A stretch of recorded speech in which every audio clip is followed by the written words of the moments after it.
Welcome to Science Gamma. আশা করি তোমরা সকলে ভালোই আছো। আজকে আমরা মডেল কোশ্চেন পেপার 9 সলভ করব। তো তার আগে তোমরা একটু কোশ্চেনগুলো দেখে নাও।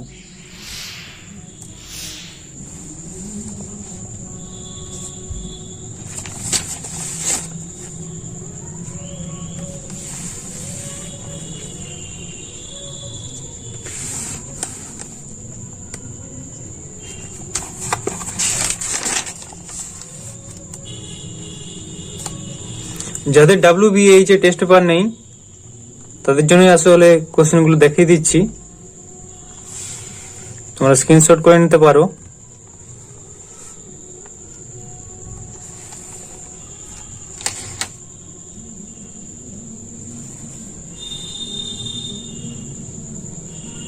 চলো এখন তাহলে এবার শুরু করা যাক। এখন মডেল কোশ্চেন সেট 9 একের দাগে 3-এরটা। এনটিপিতে কোনো গ্যাসের আয়তন 44.8 লিটার, গ্যাসটির বাষ্প ঘনত্ব 7 হলে গ্যাসটির ভর কত হবে? তাহলে কি দিয়েছে দেখো, গ্যাসটির বাষ্প ঘনত্ব 7 অর্থাৎ ডি সমান 7, তাহলে এম সমান কত?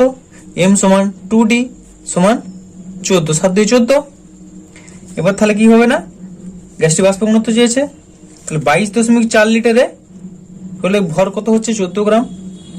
তাহলে 22.4 লিটার এর ভর 14 গ্রাম। একে কত হবে? 14/22.4। আর কোশ্চেনে কত আছে? 44.8 লিটার। 44.8 লিটারের ভর 44.8 ইন্টু 14 ডিভাইডেড বাই 22.4 সমান, এটা কাটাকাটি করলে কত পাবো আমরা?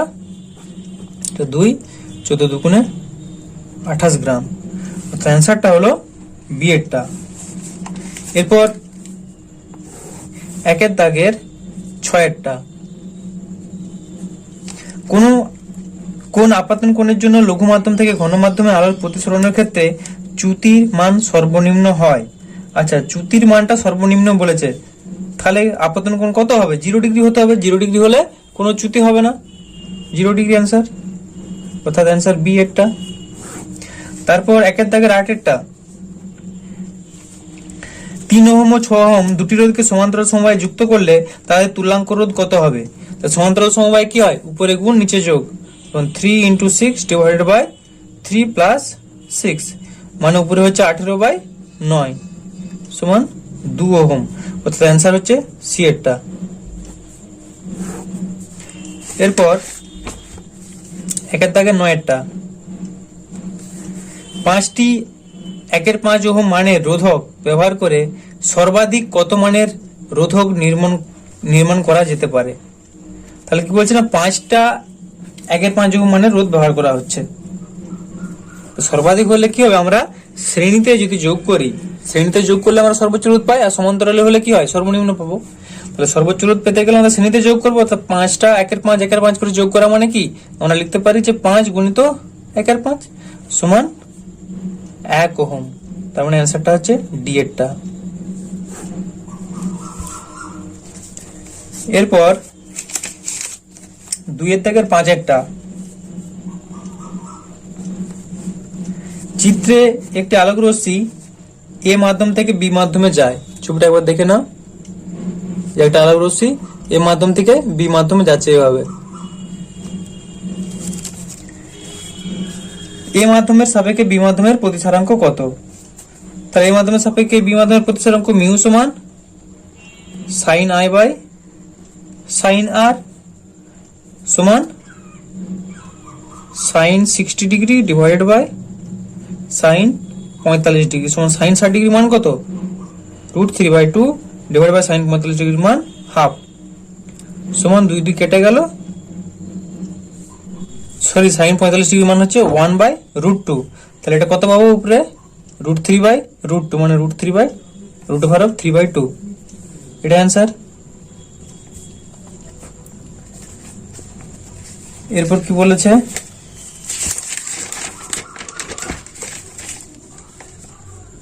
4-এর দাগের 1-একটা।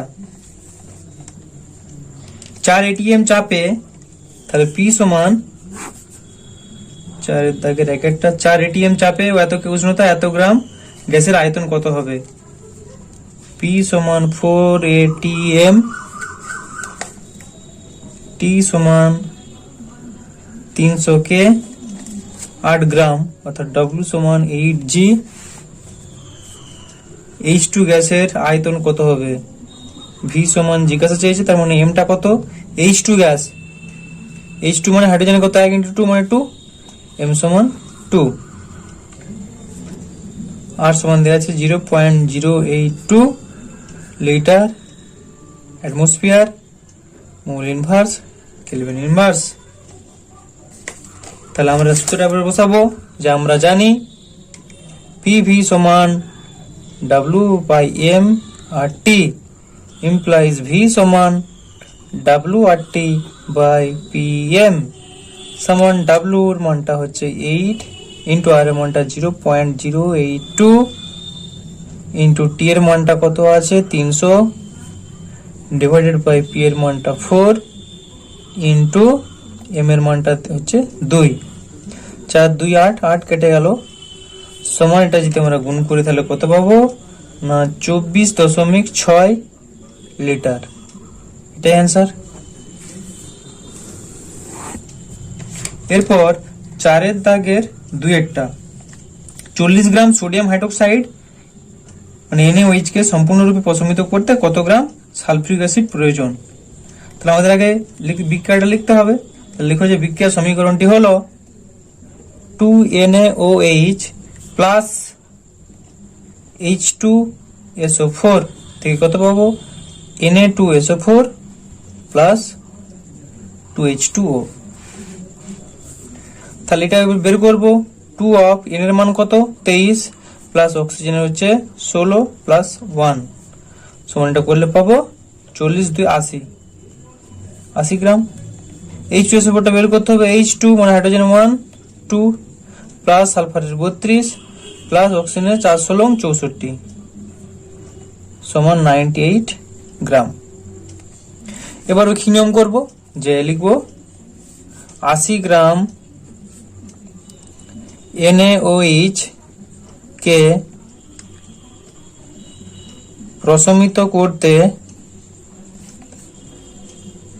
H2SO4 লাগে কত গ্রাম? 80 গ্রামকে প্রশমিত করতে H2SO4 লাগছে 98 গ্রাম। 98 গ্রাম, তাহলে 1 গ্রামকে করতে কত লাগে 98/80। আর কোশ্চেনে কত দেওয়া আছে? কোশ্চেনে দেওয়া আছে 40 গ্রাম।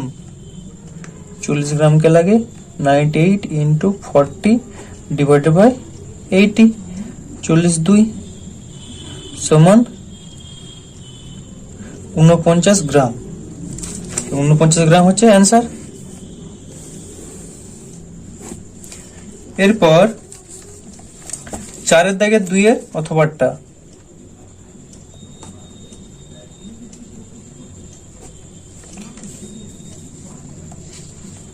21 গ্রাম লোহিতপ্ত আয়রনের উপর দিয়ে স্টিম চালনা করলে কি পরিমাণ হাইড্রোজেন পাওয়া যাবে? এসটিপিতে তার আয়তন কত হবে? আচ্ছা, এই অ্যান্সারটা তোমাদের আগে করে দিয়েছি, দেখবে মডেল কোশ্চেন সেটের মডেল কোশ্চেন সেট 3 4 দাগের 2 একটা, এটা তোমাদের করানো আছে। এরপর 4 দাগের 5 একটা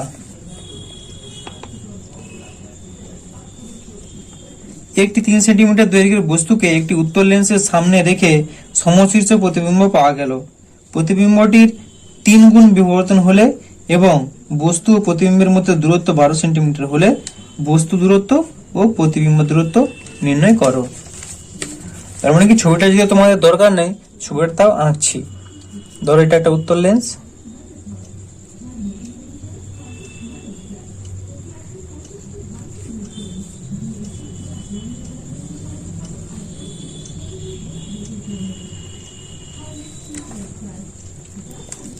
এটা হচ্ছে ধরো এর এখানে হচ্ছে ফোকাস এফ, আর এটা তাহলে ফোকাসটা এখানটা হচ্ছে এফ। এখানে ধরো একটা বস্তু এখানে আছে, বস্তুটা এখানে থাকলে কি হয়, ফোকাসের থেকে কাছে আছে, অর্থাৎ এখানে আলোটা সমান্তরাল ভাবে এসে পড়লো। সমান্তরাল ভাবে এসে পড়লে কোন দিকে যাবে, ফোকাস বরাবর যাবে।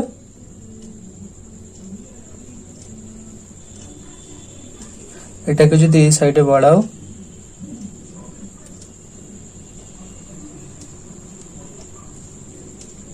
সাইডে বাড়িয়ে দিলাম।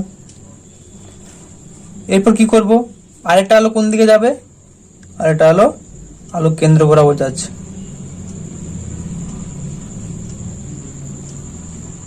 এদিকে আছে, এটাকে পেছন দিকে বাড়াবো।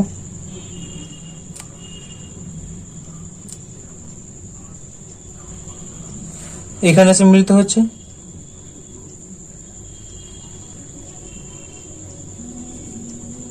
তাহলে ইমেজটা দেখো কত বড় হয়ে গেল। এখানে সেটাই বলেছে, দেখো এত সেন্টিমিটার বস্তুকে একটি উত্তল লেন্সের সামনে রেখে সমশীর্ষ প্রতিবিম্ব পাওয়া গেল। সমশীর্ষ প্রতিবিম্ব তখনই পাবো যদি উত্তল লেন্সের ফোকাসের কাছে রাখি। ওই জন্য একই সমশীর্ষ পেয়েছি, এদিকে মাথাটা ছিল, এদিকে আছে, সমশীর্ষ প্রতিবিম্ব পেয়েছি। প্রতিবিম্বটি 3 গুণ বিবর্ধন হলে, এটা যা ছিল এর 3 গুণ হচ্ছে, এটা 3 গুণ বিবর্ধন হয়েছে। এবং বস্তু প্রতিবিম্বের মধ্যে দূরত্ব 12 সেন্টিমিটার হলে, 3 গুণ বিবর্ধন মানে রৈখিক বিবর্ধন, এম সমান দেওয়া আছে 3, আর হচ্ছে বস্তু আর প্রতিবিম্বের মধ্যে দূরত্ব দেওয়া আছে 12 সেন্টিমিটার। বস্তুর দূরত্ব এখান থেকে এটাকে কি বলে, ইউ, প্রতিবিম্বের দূরত্ব এটাকে কি বলে, ভি। তাহলে এবার আমরা করব, তাহলে ধরি বস্তুর দূরত্ব ইউ, প্রতিবিম্ব দূরত্ব ভি, হয়ে গেল। এবার এখানে অবশ্যই দেখতে পাচ্ছ ভি এর মানটা ইউ থেকে বেশি, ভি গ্রেটার দেন ইউ। এখন এম সমান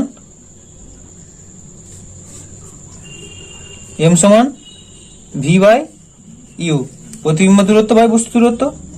তাহলে এখান থেকে আমরা পাবো ভি সমান, এম এর মানটা কত, এম এর মানটা 3 সমান 3, তাহলে ভি সমান 3u। আবার প্রশ্নানুযায়ী কি দেওয়া আছে দেখো, প্রশ্নানুযায়ী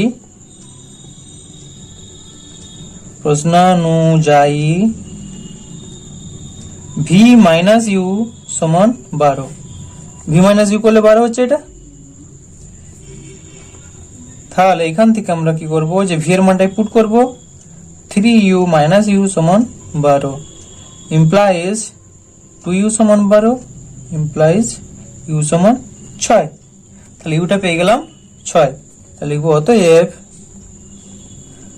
বস্তু দূরত্ব সমান 6 সেন্টিমিটার এবং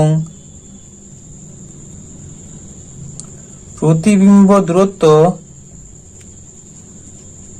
সমান 12, কত ছিল প্রতিবিম্ব দূরত্ব সমান, হ্যাঁ এর 3 গুণ ছিল, ভি বাই ইউ সমান 3, তাহলে ভি সমান 3u, ভি সমান 3u সমান 3 ইন্টু 6 সমান 18 সেন্টিমিটার, এটা অ্যান্সার। এরপর 4 দাগের 5 অথবাটা,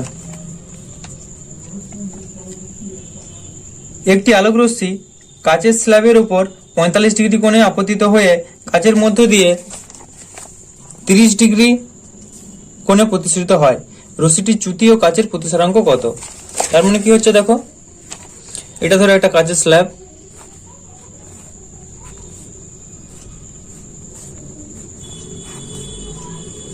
কাচের স্ল্যাবের এসে এটা ধরো এটা অবিলম্ব, এখানে আলোকটা পড়লো, লঘু থেকে ঘনত্ব আসলো, এদিকে একটু বেঁকে গেল, দেখেন আবার এদিকে বাঁকবে। নিচে অংশটা আমাদের দরকার নেই, জাস্ট উপরের অংশটা বায়ু মাধ্যম থেকে আসে আর কাঁচের মধ্যে যখন পড়ছে, এই দুটো অ্যাঙ্গেলই এখানে দেওয়া আছে। তাই এটা কত ডিগ্রিতে পড়ছে, উল্লম্বের সঙ্গে 45 ডিগ্রি, 45 ডিগ্রিতে এসে পড়ছে। পড়ার পর এখানে কত ডিগ্রিতে যাচ্ছে, 30 ডিগ্রি। তার ওটা যাওয়ার কথা কোন সোজা ছিল, এই সোজা যাওয়ার কথা ছিল, এই সোজা যাওয়ার কথা ছিল, কিন্তু এই সোজা না যে এই যে বাঁকছে এটা হচ্ছে চ্যুতি, এখান থেকে এই দূরত্বটা এটা হচ্ছে ডেল্টা। তাহলে রশ্মিটির চ্যুতি সমান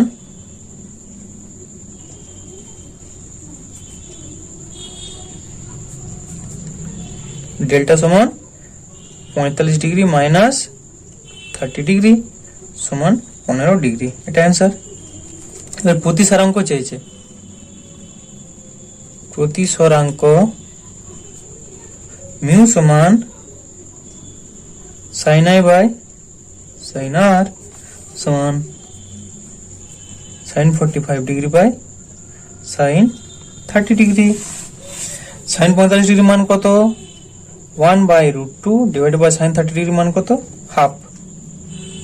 সমান এটা কত হচ্ছে না, 2টা উপরে গেল 2/√2 সমান √2 ইন্টু √2 মানে 2, তাই এটা √2 কেটে গেলে √2।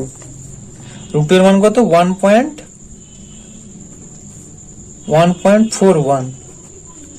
হ্যাঁ, এটা প্রায় কত 5 এর মতো হচ্ছে, মানে 1.41 যাচ্ছে, এটা অ্যান্সার। এরপর 4 দাগের সাথেটা, একটি বাড়িতে 2টি 60 ওয়াট বাতি এবং 2টি 80 ওয়াটের পাখা আছে। বাতি ও পাখাগুলি দৈনিক 5 ঘন্টা করে চলে। প্রতি ইউনিটের দাম 4 টাকা হলে 1 মাসে কত খরচ হবে নির্ণয় করো। 1 মাস মানে এখানে 30 দিন দিয়েছে। তাহলে ব্যয়িত ক্ষমতা 4 দাগের সাথেটা, ব্যয়িত ক্ষমতা সমান 2 × 60 প্লাস 2 × 80, 5 ঘন্টা করে চলছে, ইন্টু 5 ওয়াট আওয়ার সমান, এটা গুণ করলে কত পাচ্ছি? 2 × 6 120 প্লাস 16 ইন্টু 5 ওয়াট আওয়ার সমান 0 280 ইন্টু 5 ওয়াট আওয়ার সমান 0 0 4 5 10 4 14 এত ওয়াট আওয়ার সমান 1.4 কিলোওয়াট আওয়ার। এত কিলোওয়াট আওয়ার পেয়ে গেলাম। এটাকে এবারে বিওটি এ লিখতেও পারো আর কিলোওয়াটেও রাখতে পারো, সমান 1.4 বিওটি ইউনিট। তাহলে অতএব উত্তরটা তোমরা নিচেই লিখবে, আমি এখানে লিখছি। অতএব 1 মিনিটের দাম 4 টাকা হলে প্রতি মাসে খরচ হবে, ভাষাটা লিখলে 1.4 ইন্টু 4 টাকা হিসেবে 30 দিন, এত টাকা সমান 168 টাকা অ্যান্সার। এরপর 4 দাগের 8টা, 2.5 ওহম রোধ বিশিষ্ট একটি তারের মধ্য দিয়ে 0.5 অ্যাম্পিয়ার তড়িৎ প্রবাহ 1 ঘন্টা ধরে চালানো করা হলে কি পরিমাণ তাপ উৎপন্ন হবে? তাহলে কি বলছে? আর সমান দিয়েছে, দেখো আর সমান দিয়েছে 2.5 ওহম, এত ওহম রোধ বিশিষ্ট একটি তারের মধ্য দিয়ে এত অ্যাম্পিয়ার, আই সমান 0.5 অ্যাম্পিয়ার 1 ঘন্টা ধরে চলছে। টি সমান 1 ঘন্টা মানে কত? 3600 সেকেন্ড। কি পরিমাণ তাপ উৎপন্ন হবে? তো তাপ উৎপন্ন হওয়ার সূত্রটা আমরা কি জানি, যে এইচ সমান উৎপন্ন তাপ, এইচ সমান I square R T. Just ভ্যালুগুলো সবই দেওয়া আছে। সমান আই স্কোয়ারের মান কত না 0.5 তার স্কোয়ার আই স্কোয়ার ইন্টু আর এর মান কত দেওয়া আছে 2.5 ইন্টু 3600। এটা তোমরা করে দেখবে, এটা সমান পাবে 2250 এত জুল অ্যান্সার। যদি তোমাদের ভিডিওটি ভালো লাগে তবে আমার চ্যানেলটিকে সাবস্ক্রাইব করো, ভিডিওটিকে লাইক করো এবং বন্ধুদের মধ্যে ভিডিওটি শেয়ার করো। আর কিছু বুঝতে না পারলে কমেন্ট করে জানাও। এরপরের নেক্সট ভিডিও দেবো মডেল কোশ্চেন পেপার 10।